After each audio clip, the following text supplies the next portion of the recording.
અત્યારે તો રસ્તામાં ઘેરથી નીકળીએ તો હું કરવા જાઉં છું, મારા આત્માને પરમાત્માને મિલન કરવા જાઉં છું. મોર્નિંગ, આપ સૌનું સ્વાગત છે. આપ સૌને રામ રામ. આજના પવિત્ર અને સત્સંગનો જે દિવસ છે, સત્સંગ મેળાવડાનો દિવસ છે અમારા ગામમાં. અને આજનો જે વ્લોગ છે એ સંપૂર્ણ રીતે તમે માહોલ જોશો કે સત્સંગ મેળાવડું તમને જરૂરથી લાઈવ જોવા મળશે. લાઈવની લિંક અહીં મૂકી દઈશ, તમારે જે પ્રવચન સાંભળવું હશે.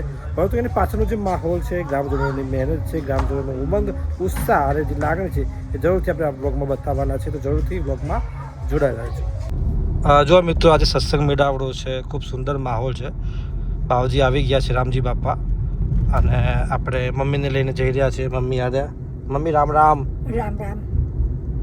હવે એમને સત્સંગમાં અહીં સામે છે, ત્યાં એમને મૂકવા માટે આપણે જઈ રહ્યા છીએ. અત્યારે એમનો બી એક હક છે કે ભાઈ એ બી સત્સંગમાં આવે તો આપણે એમને મૂકતા આવીએ.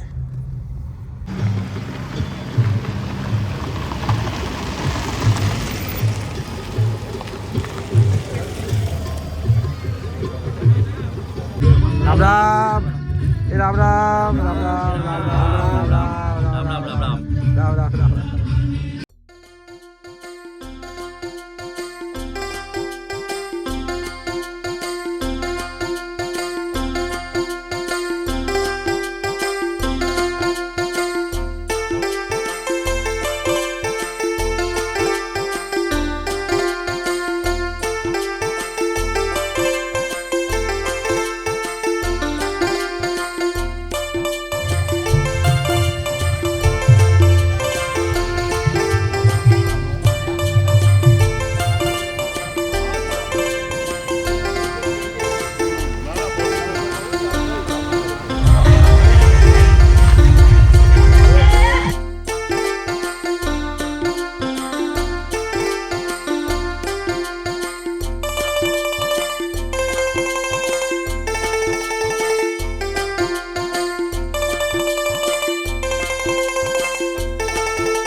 સદગુરુ સર્વ નદીઓના નીર સાગર જયમાં અડે ટાળી જાય હરી રસ પીજીએ. પરમાજીને પમી ગયા.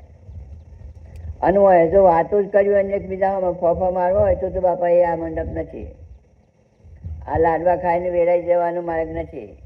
આ તો આ મજવાનો માર્ગ છે. આ જન્મેલી છે તે હું કરવા મેલી છે. અત્યારે તો રસ્તામાં ઘેરથી નીકળીએ તો હું કરવા જાઉં છું. મારા આત્માને પરમાત્માને મિલન કરવા જાઉં છું. રસ્તામાં કોણ મળીએ એ ખબર ના રહે. આ બધા રોમ રોમ રોમ રોમ રોમ રોમ કરવા ન પડે. હું તો રોમ રોમ કરતો હોય. સુદામાનું બ્રહ્મ કૃષ્ણ કૃષ્ણ થતું તો ખરું ને કાકી જિંદગી રોમ રોમ રોમ રોમ કરી તેને શું થાય? રોમ રસ થઈ જવું પડે. આપણે બધા ભગવાનના લોકમાં આવેલા છીએ અને ભગવાનના લોકમાં જવાના છે. કોક જીવ તરી જાય આટલામાં રોમજા પોતાર્યા નાચવા પોતાર્યા જે છે શ્રીમદ આચાર્ય કહી છે રોમજા પછી દાદો ભગવાન તૈયાર છે. અટલ વિજય તૈયાર છે. પરંતુ કોઈ હું પટેલ નથી, મારું નામ રોમન નથી, હું ગવર્નર નથી, કોઈનું હાગો નથી, કોઈનું રાજા. જો રાજપાટ થઈ ગયા થઈ જાય રાજા એ ના બને. પણ મને મન પ્રતિજ્ઞા લઈ લીધી. કહે ભગવાન મને હરિજન વાસમાં આજુબાજુ કોમાં રાજાની કરાર નથી. એ હું આવે છે અલખ નિરંજન આત્મ જ્યોતિ સંતો તેનું ધ્યાન ધરો.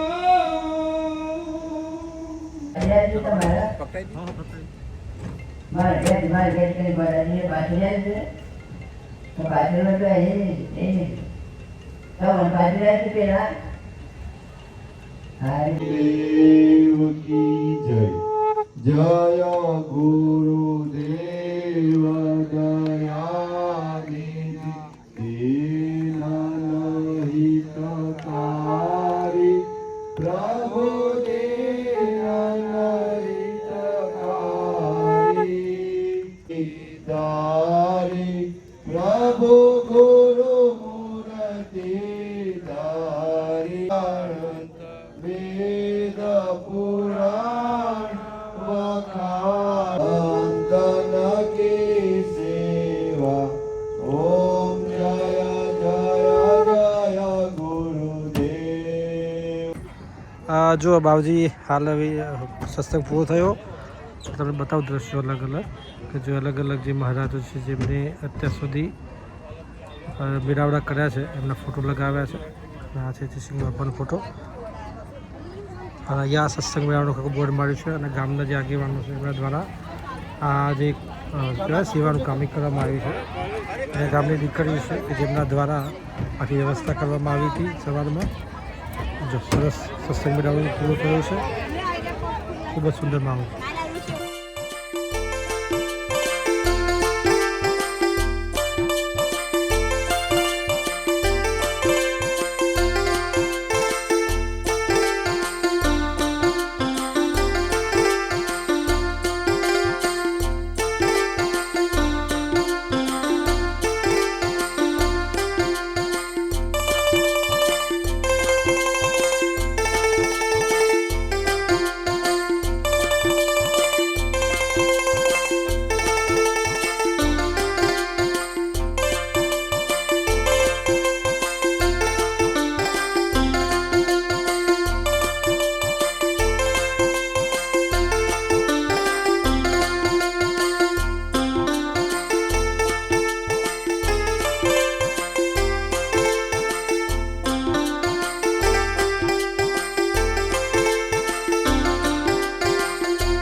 સરસ મજાનો જે સત્સંગ મેળાવડો હતો એ પૂર્ણ થયો છે. પંખી ઘર અને હવાડાનું ઉદ્ઘાટન થયું છે. ખાસ કે ઉનાળાનો સમય છે, ખૂબ કપરો સમય છે, ગરમી એટલી બધી છે કે મૂંગા પશુઓ માટે આ સેવાનું કાર્ય કરવામાં આવ્યું છે. ધોલવાણીના પૂજ્ય રામજી બાપાના સાનિધ્યમાં સત્સંગ મેળાવડો કરવામાં આવ્યો અને એમની જે અમૃતવાણી છે એ સાંભળવાનો મોકો મળ્યો. જીવનમાં આવતા સંઘર્ષો અને કર્મો, એનું પરિણામ, આ બધી બાબતો એમને સમજાવી. જીવનમાં કેવી રીતે તરી જવાય, કેવી રીતે જીવી જવાય, એ તમામ બાબતો એમને જણાવી કે સેવા, સત્સંગ અને સારા લોકો સાથે સારી વાતો બે ઘડીની એ પણ ખૂબ જરૂરી છે. એટલે એમનું જે કહેવાનું જે મર્મ હતું ખૂબ સરસ હતું અને આખા જે મોટી સમસ્ત ગ્રામજનો છે એમને સરસ મજાની વ્યવસ્થા કરી રહી હતી અને હાલ પ્રસાદીની વ્યવસ્થા બધું ચાલુ છે. ખૂબ જ મજા આવી એમને સાંભળીને. એમના જે કહેવાય કે શબ્દમાં જીવનની જે અનુભવની સાચી કહાની હતી અને ખૂબ જ આસાનીથી જીવન જીવવું હોય તેમને સાંભળવું પડે. પૂજ્ય રામજી બાપાનો જે સત્સંગ મેળાવડો હતો તેમના જે એમની અમૃતવાણી વરસાવી ગામના લોકો ઉપર જે લોકો આવ્યા હતા એમના ઉપર અને ખૂબ જ સુંદર આ મેળાવડો રહ્યો. અને પપ્પા આપણી સાથે છે, પપ્પાને પૂછીએ કારણ કે એમને પણ સ્ટેજ ઉપરથી ઘણું બધું કીધું હતું પરંતુ આપણે કેમેરામાં લઈ શક્યા નથી. પરંતુ પપ્પા અત્યારે સામે છે, એમને પૂછીએ એમનો અનુભવ કેવો રહ્યો અને એ શું માને છે કે સત્સંગ મેળાવડાનું શું મહત્ત્વ છે. પપ્પા, શું મહત્ત્વ છે સત્સંગ મેળાવડાનું? શા માટે સત્સંગ મેળાવડું કરવાનું થતું હોય છે, કેમ કરતા હોય છે? આજે 10 મે 2026ના રોજ મોટી સુર ખાતે ધોલવાણીવાળા પૂજ્ય રામજી બાપા જે આત્મજ્ઞાની રામજી બાપાનો સત્સંગ મેળાવડાનું આયોજન કરવામાં આવ્યું હતું. આ સત્સંગ મેળાવડા થકી દરેક વ્યક્તિના જીવનની અંદર બદલાવ આવતો હોય છે.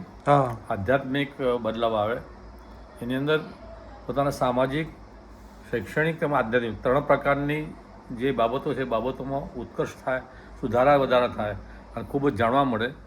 સાધુ સંતોના આશીર્વાદ કાફી હોય છે પણ સત્સંગના કારણે વધુ સુદૃઢ બનતા હોય છે. આવા સત્સંગ મેળાવડા વર્ષની અંદર અનેક વાર થતા હોય છે પણ અમારું મોટીસરોલ ગામ એટલું સદભાગી છે કે છેલ્લા 7-8 વર્ષની અંદર 4 કે 5 વખત પૂજ્ય રામજી બાપા જેવા સત્સંગી આપણા ઈશ્વર મોટીસરોલ ગામે એમનો લાભ લોકોને મળ્યો છે, ગામ લોકોને પણ મળ્યો છે અને આજુબાજુની વસ્તીને મળ્યો છે. અને આજે તો ખૂબ મિની કુંભ જેવી ખૂબ મોટી સંખ્યાની અંદર આટલી ગરમીમાં લોકો અહીં આવી અને એમનો સત્સંગ સાંભળી અને લાવો લીધો હતો અને ધન્ય બન્યા હતા. અને ખડે પગે સમગ્ર ગામ આબાલવૃદ્ધ સૌ કોઈ યુવાનો, વડીલો અને ભાઈ બહેનો બધા જ એક મોટો કોઈ ઉત્સવ ઉજવાતો હોય એવા ઉત્સવની રીતે જ્યારે ભાગ લેતા હોય રીતે ઉમંગ ઉલ્લાસ ભેર એમાં જોડાયા હતા. ત્યારે આમ લાગતું હતું રસ્તાઓ ઉપર અને જ્યારે એમનું સ્વાગત કરવામાં આવ્યું ત્યારે એ ઉત્સાહ એટલો બધો દરેક વ્યક્તિની અંદર જોવા મળતું હતું કે આપણને એમ થાય કે આ મેળાવડો સાચા જ અર્થની અંદર આજે અમારા ગામની અંદર સફળ થયો છે. ઓકે, જો પપ્પાએ ખૂબ સરસ માહિતી આપી. કહેવાય ને કે ભાઈ સૌના સાથ સહકારથી આ જે મેળાવડો છે સંપૂર્ણ રીતે સફળ થયો છે અને અનેક લોકોને પ્રેરણા મળે છે કારણ કે જે મૂંગા પશુઓ માટે, પંખીઓ માટે એના માટે જે મહેનત કરવાની રહેતી હોય છે એ આ જે દાદા છે રામજી બાપા એ પ્રેરણારૂપ સાબિત થઈ રહ્યા છે. અને બસ જે આ વ્લોગ ભલે આવનારી પેઢી ગમે ત્યારે જોશે પરંતુ એક પ્રેરણા જરૂરથી મળશે.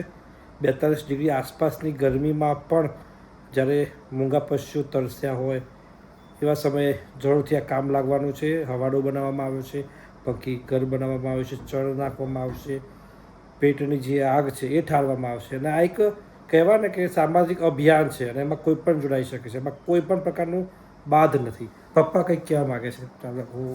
જી પપ્પા.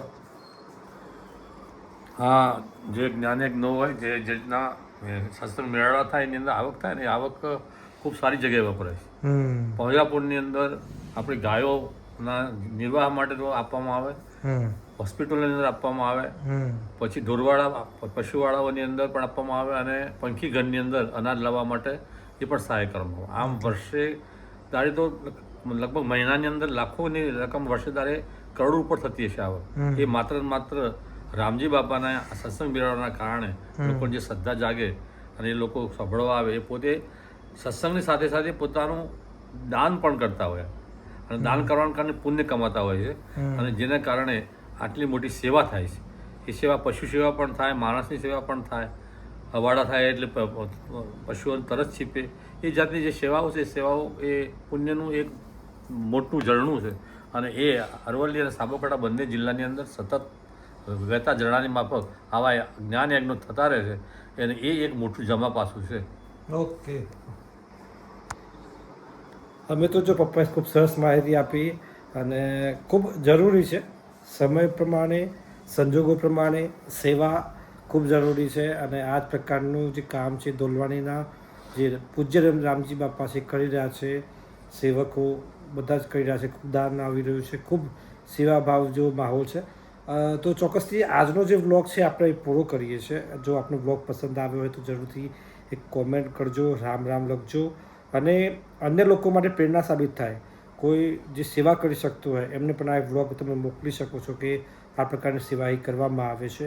સેવા કરનાર ઘણા છે, પરંતુ ઘણી વખત એમને ખબર નથી હોતી કે કઈ જગ્યાએ કેવી રીતે અને શા માટે આ દાન કે સેવા કરવી જોઈએ. આપ સૌનો ખૂબ ખૂબ આભાર વ્લોગ જોવા માટે. આપ સૌને રામ રામ, જય માતાજી.